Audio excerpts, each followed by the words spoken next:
So how does it now work? So we have the forward part, but we actually want to create the backpropagation through time and implement that. So how does it work? So of course we're going to need a backward part, and we just have to remember the derivatives. In the backward part, we get the d values, which will be the feedback from the loss function. So these are the y. So this is the difference between the predicted values y and the actual values from the training data.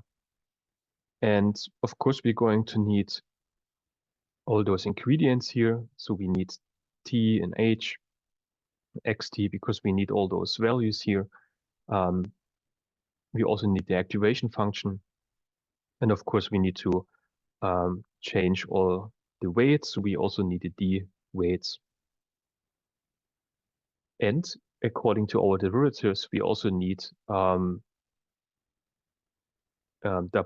wy, that's what you see here.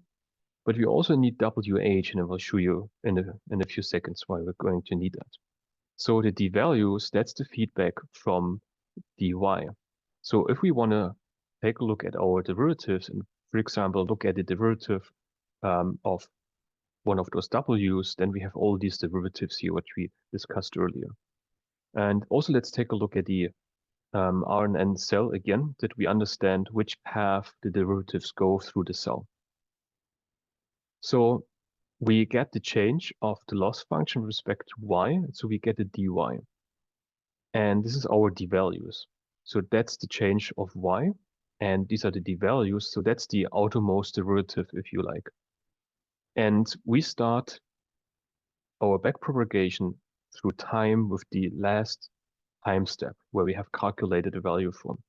So we just go to d values, and d values is a vector. So it has values from all the different dy's. And we start at the last entry. And then we have to take this for the part which is dh, dy, dh.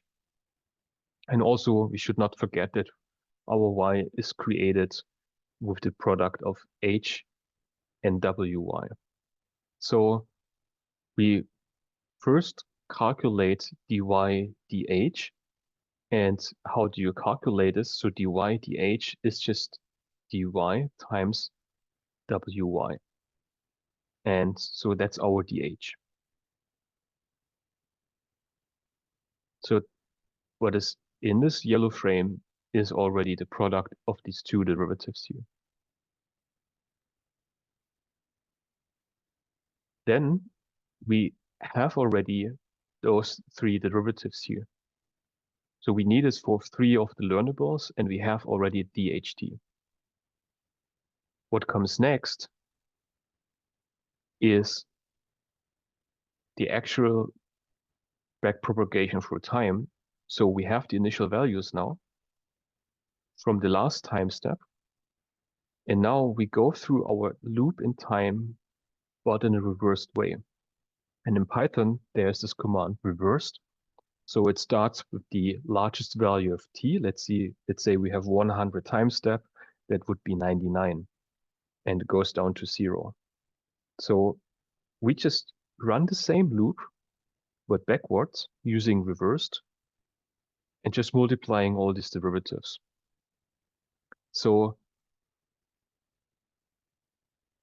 we take dy, and this is the current dy. So remember, we have first we had to calculate dht because we're going to need this for all the other derivatives. But we're also going to need dy, and dy was just in d values. And of course, we're going to need xt itself. That's what you see here in the derivatives.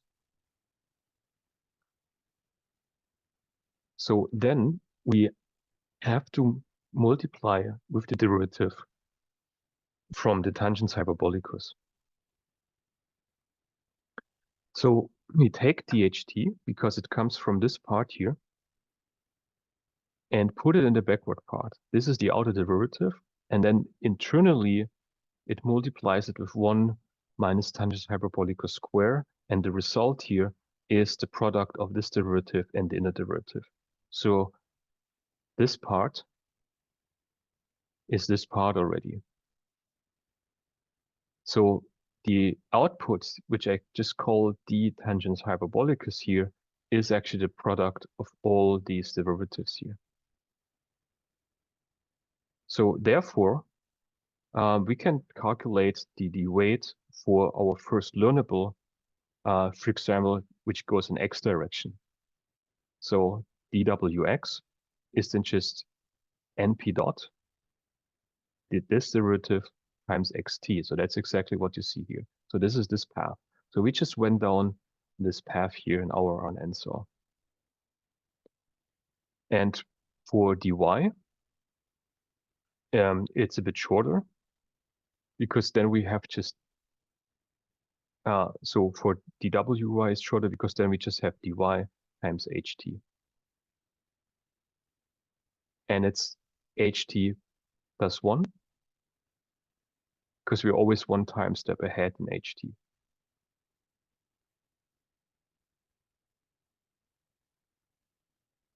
So we do the same for dwh, where we have just this path here, and we just multiply this with ht, which is the previous one. So it's just ht.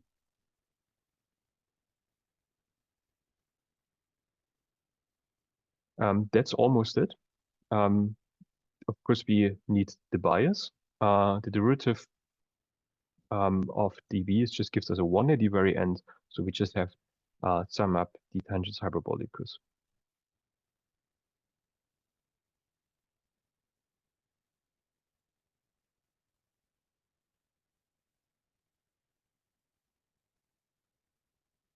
All right, that's almost it. So now we have calculated the derivatives for all the learnables. But of course, we still need a DHT. So where did the first DHT come from? It actually came from here. It came from the input from the loss function. And DHT will be propagated back through time to the next h, t minus 1, which will be an input for the next derivative if it goes to tangents hyperbolicus. So h in the forward part goes to the next cell, but also goes to yt by multiplying this with wy. So h goes in both directions. So if we do the backpropagation through time, the feedback should also come from both directions in the backward way. So we should get the direct dht from the loss function, and that's what we have here already. But now we should also get the dht from the previous cell. So we also have to calculate the change of h through the cell. And if you look at the equation, it's actually pretty simple. So if you look at the equation of how you calculate h, so that was just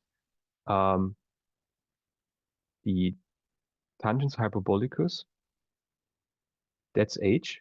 Then you multiply this with wy. And if you just calculate the derivative dht, then it must be the derivative of the tangents hyperbolicus times wh. Plus, you have the influence from the loss function directly. And this is what you have here already, which comes from the current time step. That's why you need the dy here and the dy here. So you have the dht from the loss function directly, and also from the previous cell because it went through this path here. So, and then in the loop, it's being used for the next calculation of the activation function.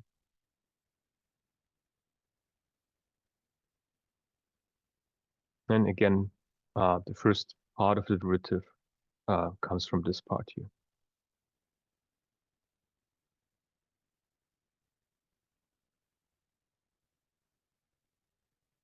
So now we have also the change of ht, the DHT, and now everything is calculated in our loop accordingly, and now we can implement the backward part into our code. And let's do that now.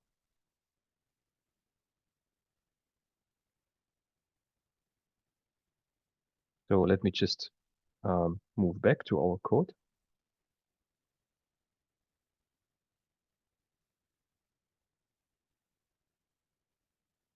And now let's implement the backward part.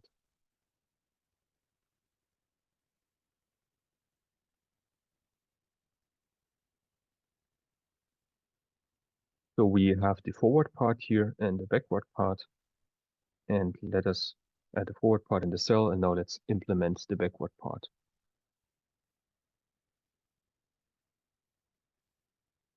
So first of all, the backward part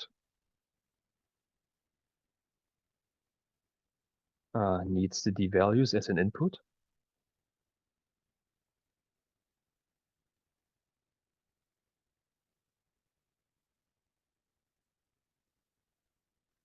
And maybe you should also write something like so that the D values are from dy. So that's from the loss function. That's directly from the loss function.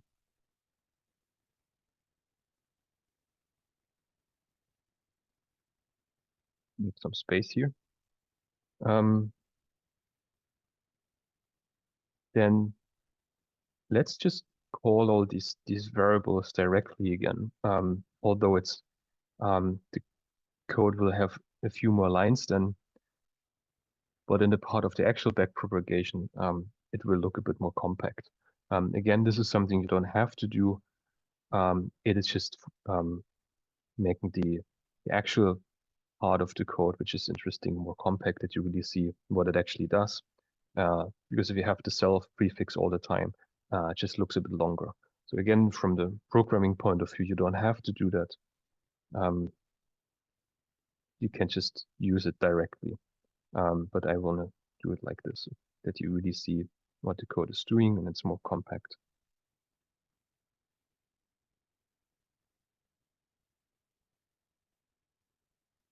So we call t, h in x, and then we also call the activation function.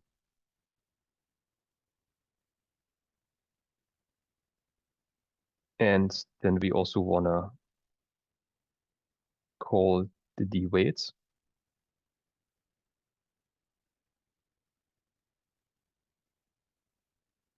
So we want to do this as x, y, h, and of course with the bias.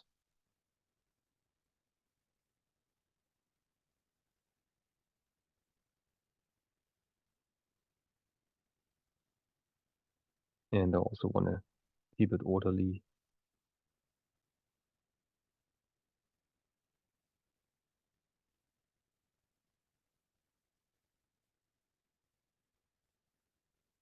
And we also need the weights themselves. So we need wy, because we need to multiply this with derivatives, as you saw in the map part. And we also need wh, the learnables for h.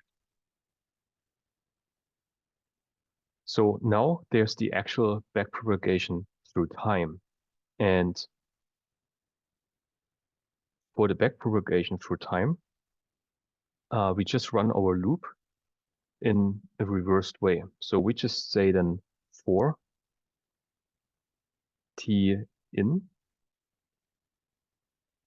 reversed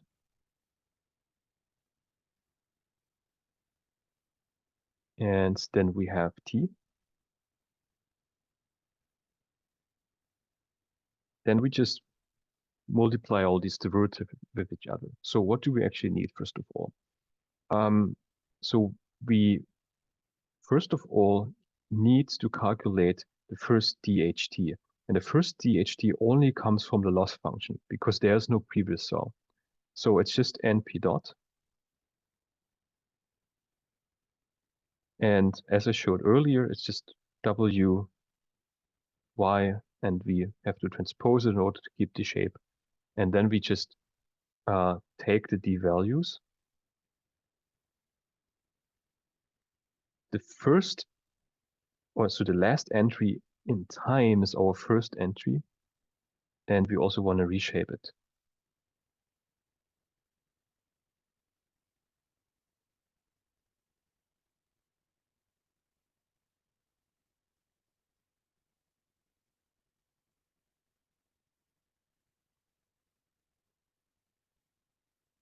Okay.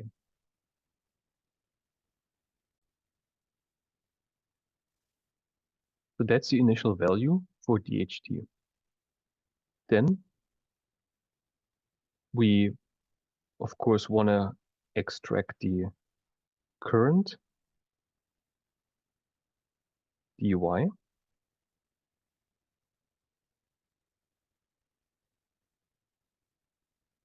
So the DHT is from the last time point.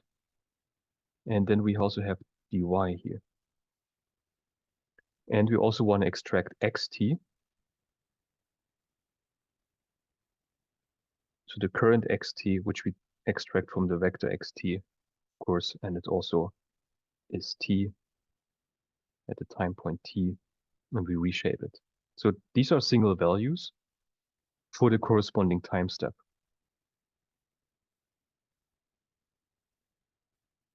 And this is the product of the first two derivatives already.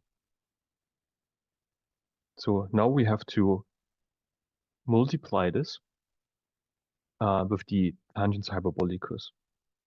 So we just, or derivatives from the tangents hyperbolicus. So we go to our particular list, or the list of the instances, go to the particular time point t, look at the backward part where we use DHT.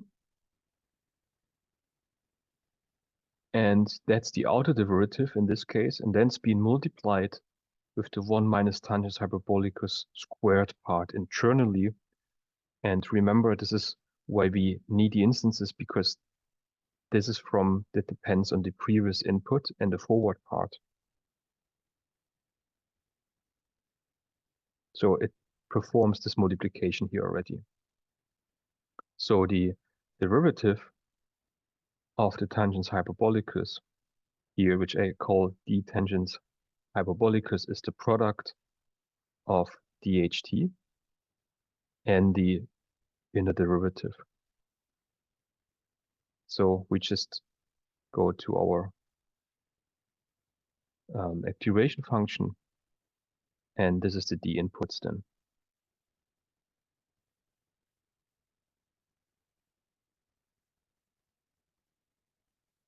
So then we have all these derivatives, all these outer derivatives. So that's the dy.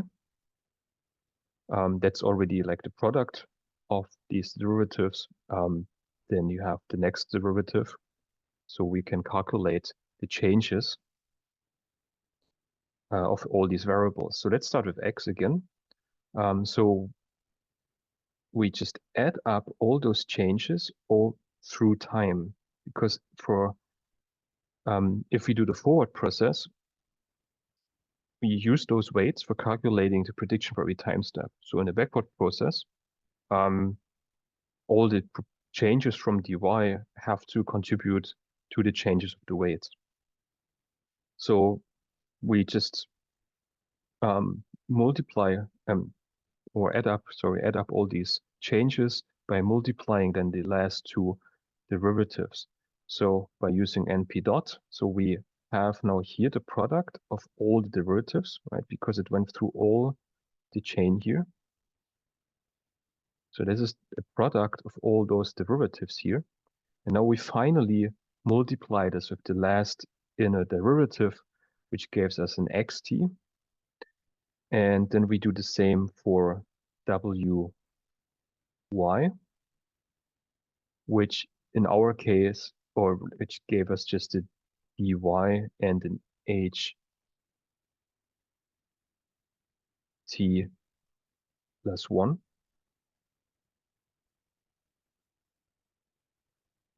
And now we have w, h, in this case it's 1 after that, and we multiply this with d tangents hyperbolicus according to the derivatives. And we have to maintain the shape, so it's a transposed. Then we calculate the change of the biases, which is just adding up the changes from the last derivative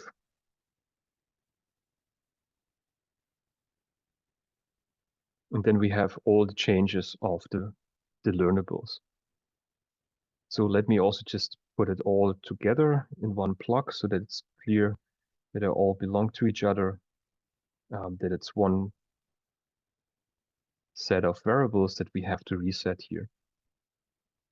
So, but now, so this is just the initial value, but now we need to calculate DHT. And as I explained earlier, the change of HT comes directly from the loss function, but it also should come from the previous cell. So the next DHT is, first of all, NP dot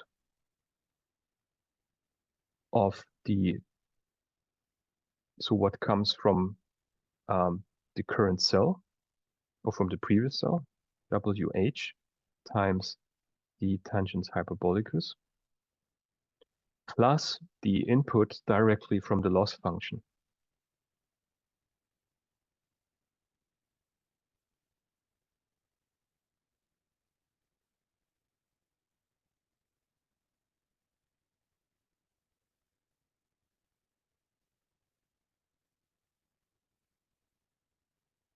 So now, since I extract dy directly from t, it just runs in the loop and creates the or calculates the update of DHT in the loop.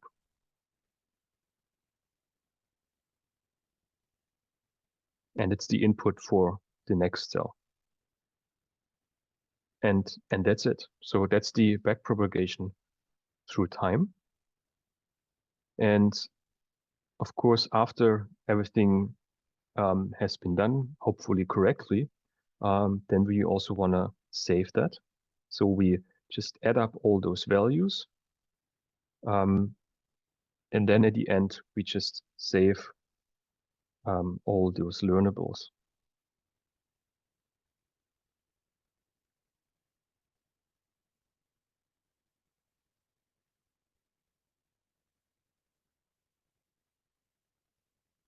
So we want to do this with x, y, h, of course.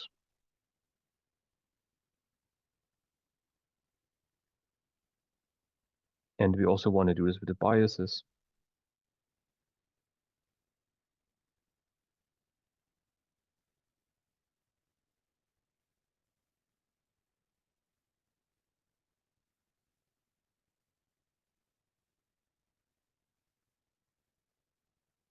And also, let's or let's keep as an option also save h.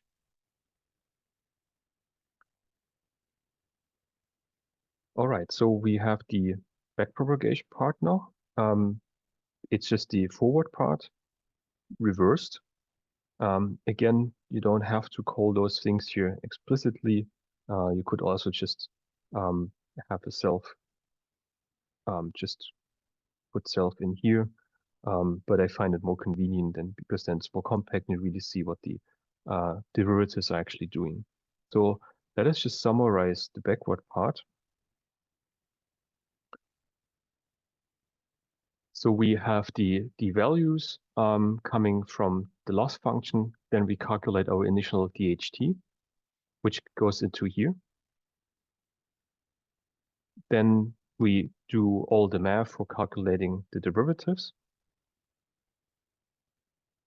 And in the next time step, we're calculating DHT from the input, from the direct input of the loss function, so that DHT is calculated based on the feedback of every time step, and also the information from the previous cell.